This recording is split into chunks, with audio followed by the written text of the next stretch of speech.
Hello, hi and good afternoon one and all. I am Kili Sadhuti Janardhan and I have come up with a topic by name Theories of Failure. This Theories of Failure is actually a part of song where you get to see at least a single question every year in your gate. Now, why this Theories of Failure? How come we use this in our actual application? मानो एक object है.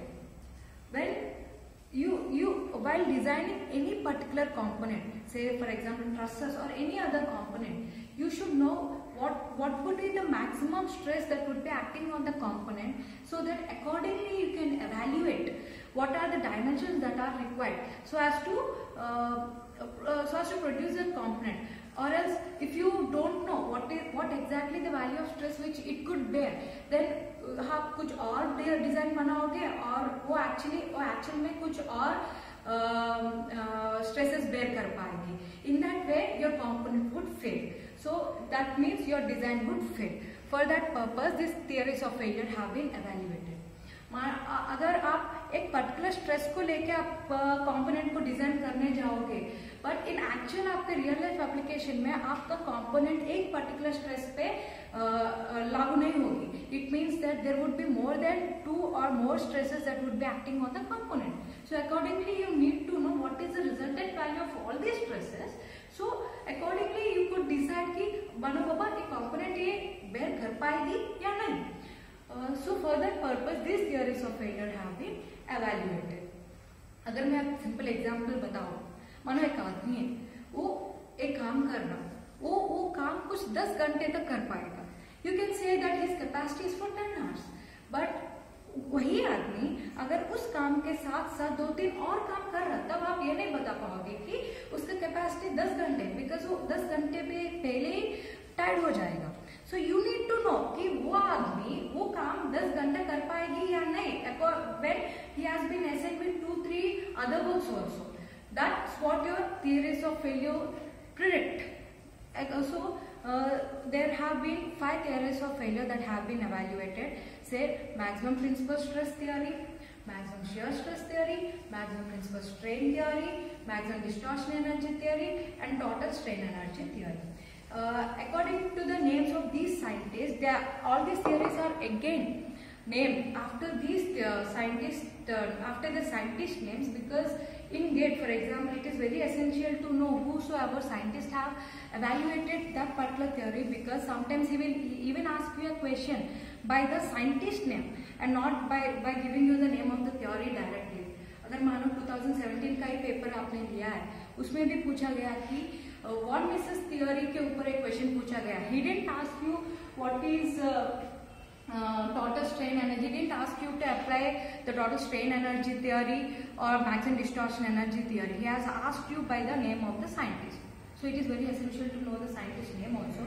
And accordingly, the theories have been named after the scientists as Rankine theory, Saint-Venant's theory, Higgs theory, Rinke's theory, or von Mises theory, etc., etc.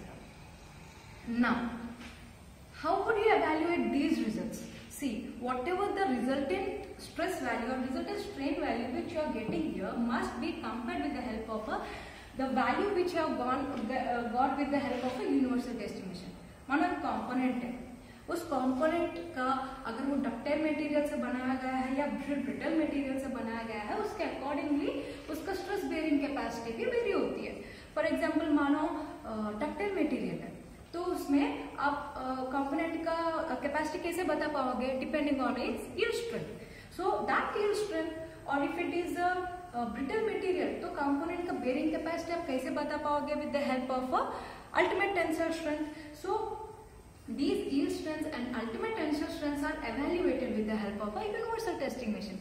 यहाँ पे क्या होता है, एक component लिया जाता है, फिर उस कंपोनेंट को आप उसमें लोड बढ़ाते जाएंगे, फिर depending on at what particular load the component is being fade. So from that you will evaluate its sigma yt or sigma ut value by applying the formula load upon area. So now मानो एक component है, उस पे ऐसे stress apply किया गया है. So whatever the value you will get with the help of a universal testing machine, if you plot it on a Morse circle, here is your Morse circle, which everyone knows that it will be plotted against your shear stress and tau max. So whatever the value which you will be getting would be in this way. This would be your tau max value and this would be your sigma value, which is the yield strength of a material. Now coming to your very first theory, which is your maximum principal stress theory, or otherwise you can call it as a Tresca theory.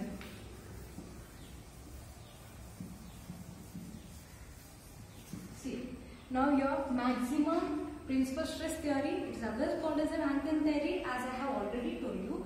In this, whatever the maximum stress you are getting, say your maximum principal stress you are getting must be less than or equals to sigma yt. This sigma yt is nothing but the value which you have got with the help of a, now this is your Mohs algebra, I am drawing it again here. This is your sigma yt and this is your tau max. So whatever your maximum principal stress you are getting with the help of a combined loading, say मानो object है उस पे ऐसे sigma compress tensor stress act किया है, at the same time और एक stress है जो ऐसे एक्ट कर रही है, तो इसे आप रिजॉल्व करने जाओगे then you will get two stresses in this direction and this direction. So you can say that one more tensor stress is being acting in this direction here and one more, this stress is being acting perpendicular to the area of cross section of the body. So you can call it as a shear stress. So you ought to know the combined effect of all these stresses by making. So how would you evaluate the sigma 1 value? You know the sigma 1 comma 2, sigma 1 could be evaluated as sigma x plus sigma y upon 2 plus sigma x minus sigma y upon 2 cos 2 theta plus tau sin 2 theta, where theta is the angle oblique at which this plane has been placed. So from this formula you will evaluate your sigma 1 value, and whatever the value which you have got should be less than or equal to your sigma yt value which you have got with the help of a universal testing machine. Now in case if they have given you the what is the factor of safety, then you must divide it with the help of factor of safety, and whatever value you got must be less than or equal to your sigma yt upon nf. Now this is your maximum principal stress theory. This is considered as a less safer but very economical theory. Why, I will tell you later. Now coming to your next theory, which is your maximum shear stress theory, or otherwise you can call it as a Guest or Tresca theory. Now what it states is, आपने Mohs circle देखा है, उसमें आपको sigma yt मिलेगा. At the same time you will get the maximum value of shear stress which the component would be subjected to. So now what this maximum shear stress theory states is, see, this is your maximum shear stress theory which I am maximizing right now. So whatever the absolute tau max,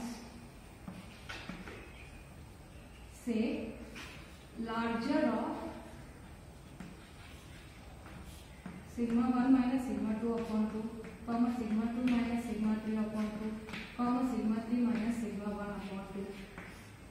Your absolute tau max, which is larger of, in case if it is a triaxial state of stress, then we are having three stresses sigma 1, sigma 2 and sigma 3. So your absolute tau max must be larger of mod of sigma 1 minus sigma 2 upon 2, sigma 2 minus sigma 3 upon 2 and sigma 3 minus sigma 1 upon 2. And whatever the value you are getting from this must be less than or equals to your tau yt value, tau ys value, which you will get from your universal testing machine experiment. And if it is a factor of safety has been mentioned, then it must be divided upon n. This tau max you can, as you all know, could be otherwise written as syt upon 2 into factor of safety. Okay. So if in case your if it's a biaxial state of stress, then your sigma 2 and sigma 3 would turn out to be 0, and then your absolute tau max must be larger of sigma 1 minus sigma 2 upon 2, sigma 2 upon 2 and sigma 1 upon 2.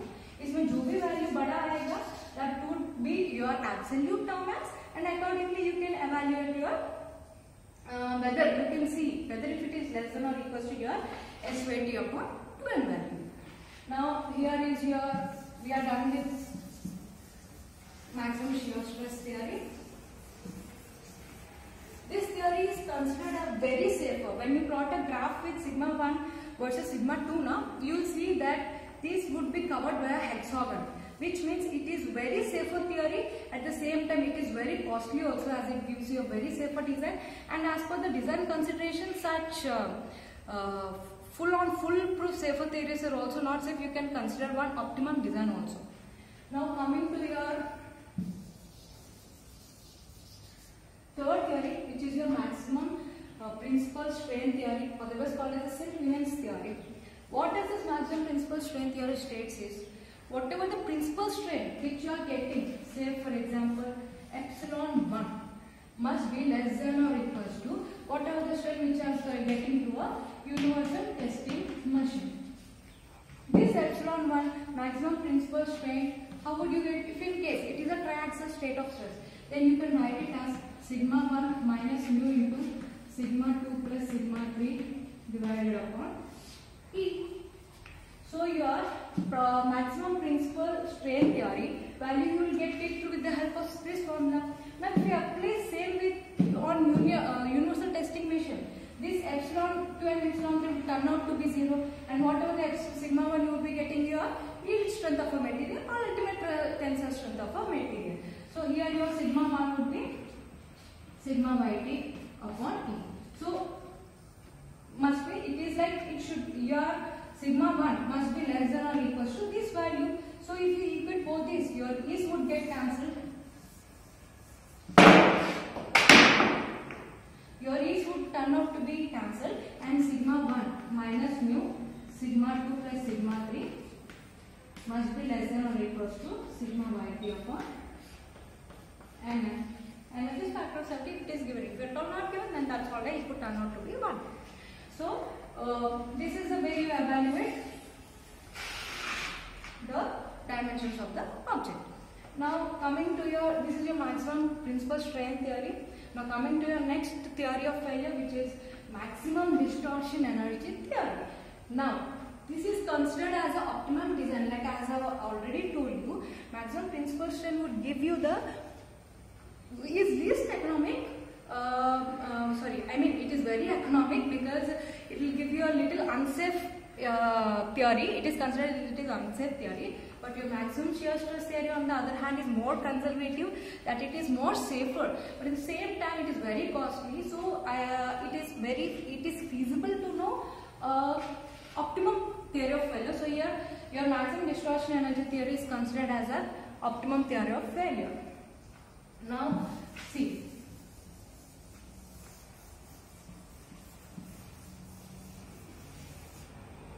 here is your maximum distortion energy theory, otherwise called as the Hex theory. Now what you think in this is, sorry, I have been mistaken I guess. This is not your Hex theory, this is von Mises theory, and last one is your Hex theory.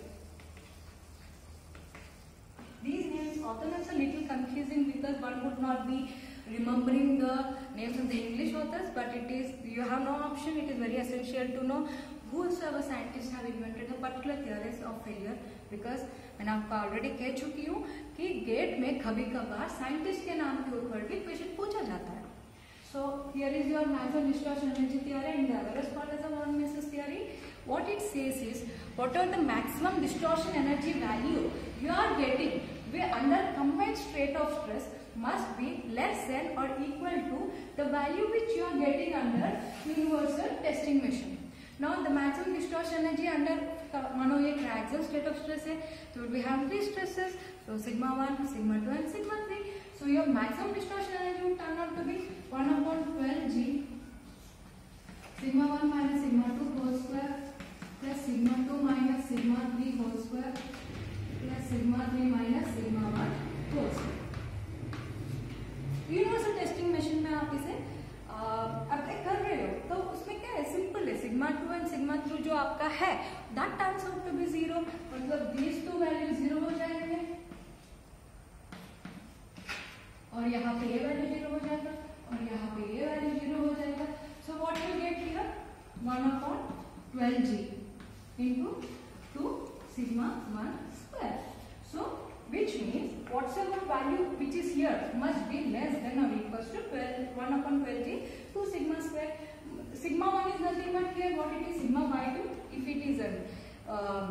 ductile material, or it would be a ultimate sigma ut if it is your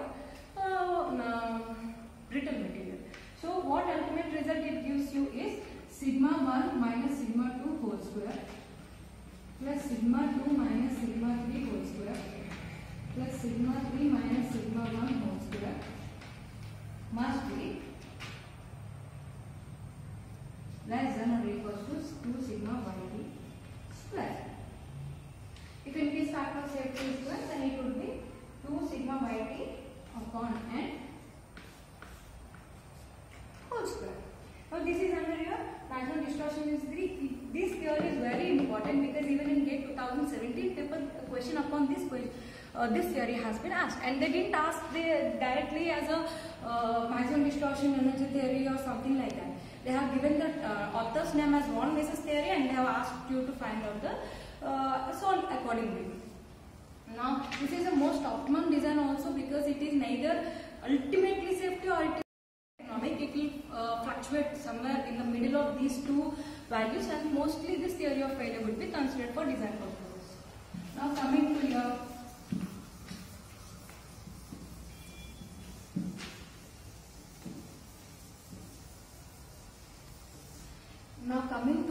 last theory of failure, which is the total strain energy theory, strain energy theory, Hicks theory.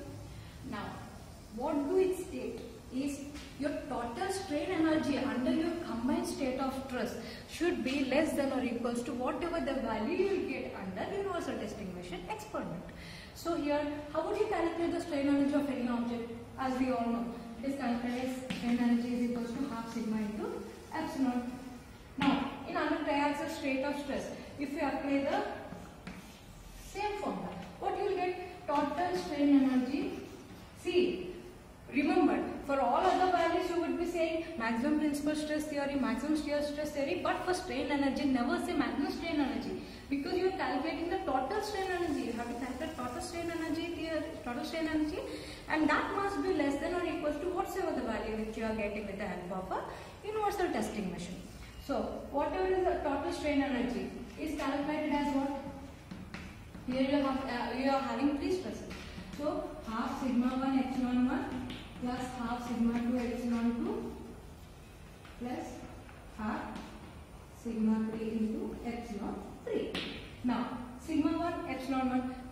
Epsilon 1, epsilon 10, epsilon 3 you can easily evaluate. Say you know that under triaxial state of stresses, sigma 1 is your one stress, sigma 2 is your other, and sigma 3 is your other stress. Then your principal stress, which is epsilon 1, becomes what?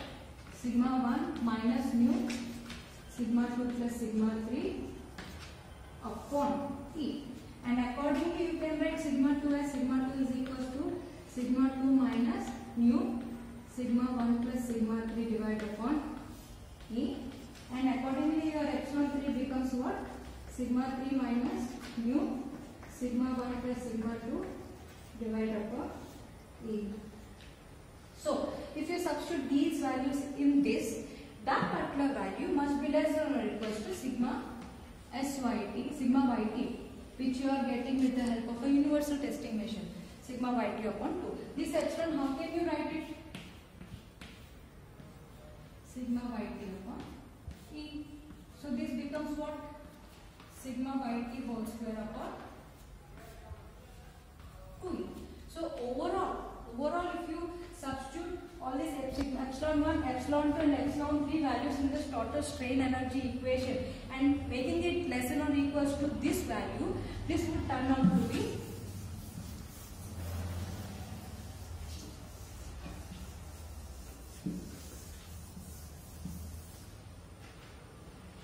according to your total strain energy theory, sigma 1 square plus sigma 2 square plus sigma 3 square minus 2 mu sigma 1 sigma 2 plus sigma 2 sigma 3 plus sigma 3 sigma 1 must be less than or equals to sigma yt upon n whole square. Already I have told you, if in case factor of safety has been not given, then make it equals to 1, like sigma 1 sigma yt upon 1 whole square. Now all these are your all theories of failure. Now see, if you go on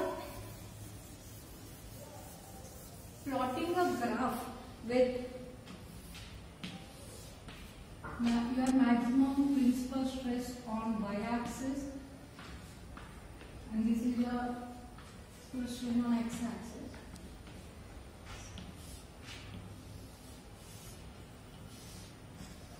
This is the area which is covered by your maximum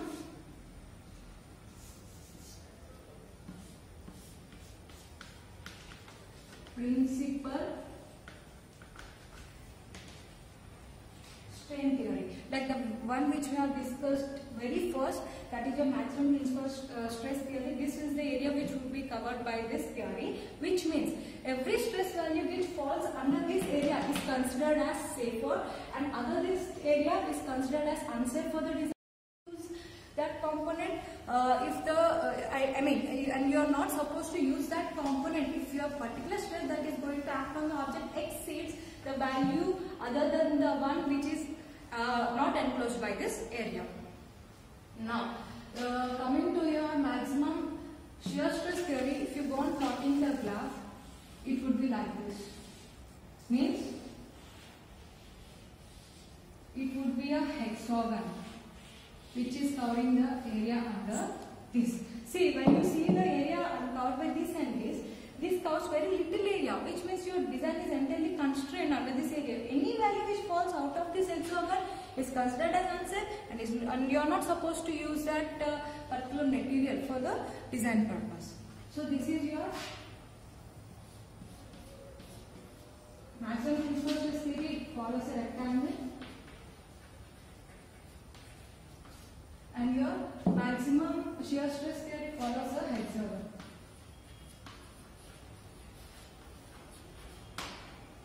Now, coming to your maximum distortion energy theory, when you plot a graph, you will get an ellipse in this way.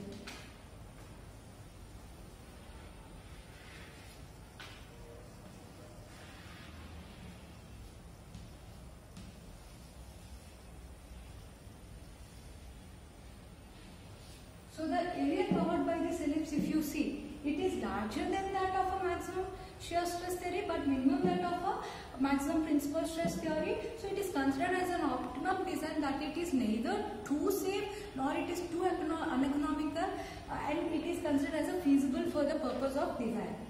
Now, if you go on calculating this is your minor axis for the ellipse, and this is your major axis of the ellipse, and if you find the values of this, you will get the value of semi-minor axis as SYT upon square root of 1 plus mu, and your value of semi-minor major axis as SYT upon square root of 1 minus mu. Sometimes even they'll ask you what is the semi-major axis that would be covered by this theory, or semi-minor axis that would be covered. So in this theories of failure, there would be a lot to remember, but at the same time, each and every point in this is very important, because you couldn't predict upon what particular point a question would be thrown.